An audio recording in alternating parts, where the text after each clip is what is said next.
e falando sobre o Abílio Diniz,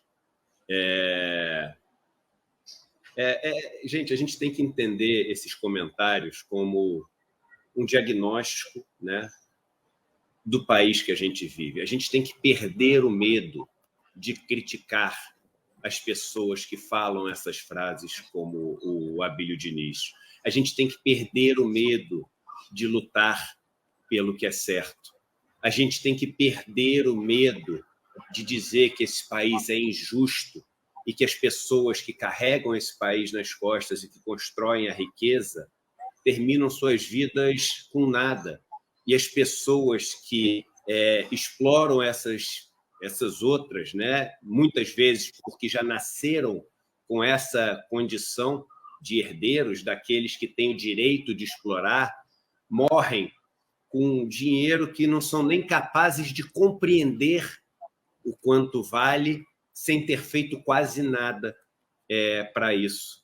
Uma das coisas mais equivocadas que eu ouço na minha vida, Vivian, Demore, Cristina,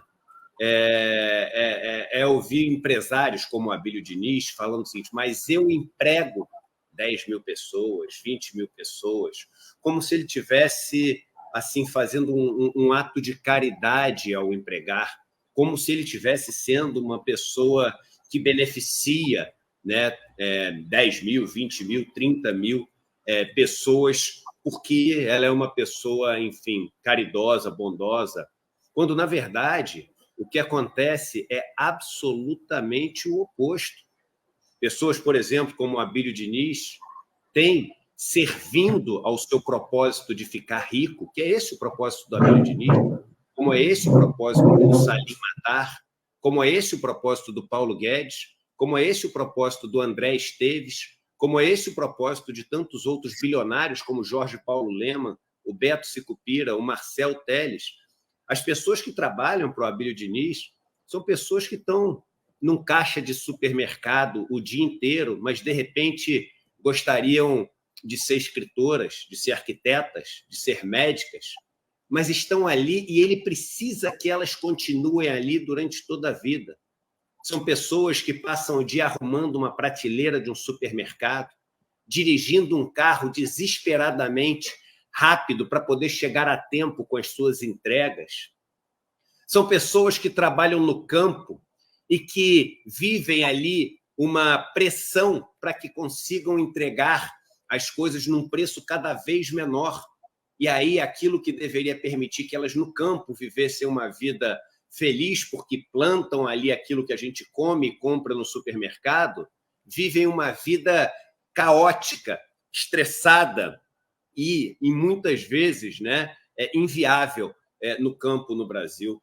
E quando a gente fala que deveria ser pelo menos um pouco diferente, o Brasil é uma das economias do mundo onde os ricos pagam menos impostos e tem um discurso ensaiado para dar as mãos para os pobres e falar: nós pagamos muitos impostos. E como os pobres pagam muitos impostos no Brasil, essa frase cai para eles como uma realidade, porque é uma realidade. E eles resolvem dar as mãos para o Amoedo, dar as mãos para o Abílio, dar as mãos para o Zema, dar as mãos para o Guedes, e enganados falam: sim, pagamos muitos impostos, acreditando que eles querem que os mais pobres paguem menos impostos. Não existe matematicamente um Brasil melhor. Matematicamente, o Excel não deixa existir um Brasil melhor. Se pessoas como Jorge Paulo Lemann, Beto Sicupira, Abílio Diniz, André Esteves, Salim Matar, Paulo Guedes, se essas pessoas não pagarem mais impostos. A gente viu o ápice desse absurdo com o ministro da Economia tendo toda a sua fortuna num paraíso fiscal, e todo mundo achou isso tudo bem. A gente acabou de ver um golpe de mais de 20 bilhões de reais dados pelos 3 maiores bilionários do Brasil. E também está tudo mais ou menos tudo bem. Está errado. Eu tenho visto nos últimos dias muitas pessoas me criticando, né, porque meu nome veio aí à tona por conta de razões as quais eu não quero e também não posso comentar, mas dizendo o seguinte: o Eduardo é ligado ao MST. Sou amigo do MST. Passo temporadas no MST. Acredito na agricultura familiar. Acredito na reforma agrária. Ah, mas o Eduardo ele é contrário à privatização das empresas públicas e acha que elas estão sendo vendidas a preço de banana. Sou contrário à privatização das empresas públicas. Acho que as empresas públicas deveriam servir a todos nós, principalmente quando são empresas que exploram aquilo que está no nosso país, que é de todo mundo. E eu não vou mudar quem eu sou para ser aceito nesse modelo do Abílio Diniz, para ser aceito nesse modelo do André Esteves, para ser aceito nesse modelo do Paulo Guedes. Eu prefiro não ser aceito para os lugares que me convidam, porque eu mantenho pensando o Brasil mais justo, né? Porque eu mantenho pensando um Brasil que saiba dividir de uma maneira mais fraterna, mais humana aquilo que brota dessa terra, do que ser aceito e abrir mão de tudo isso, enfim, que eu penso e que eu falo.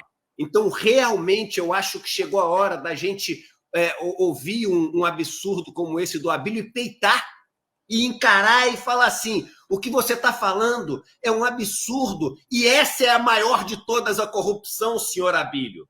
Ao falar isso, você é uma pessoa moralmente corrupta porque tem bilhões e diz que é contra uma política Robin Hood que tiraria dos ricos e daria para os pobres. De qual política, então, o senhor é a favor de uma que tire dos pobres e continue a dar para os ricos, como essa que a gente tem hoje?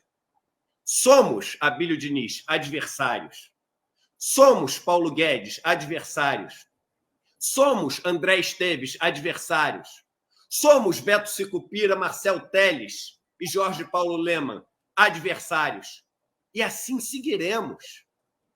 E só deixaremos de ser adversários ou quando chegarmos a um país mais justo, ou quando vocês resolverem voltar os seus olhares para as pessoas mais pobres, mas verdadeiramente, e não um olhar interessado, aquele que busca alguém numa favela que tem o QI alto nos testes de QIs que vocês fazem para escolher o que tem o QI alto, para enviar para Harvard, para formá-lo como um grande executivo e colocar na sua empresa para ajudá-lo a explorar os mais pobres com você. Não. Isso não é política que ajude os pobres. Isso é política que transforma os oprimidos em opressores. Seremos adversários e manterei minhas amizades, manterei as minhas bandeiras, manterei as minhas defesas, custe o que custar. Abílio Diniz é uma vergonha.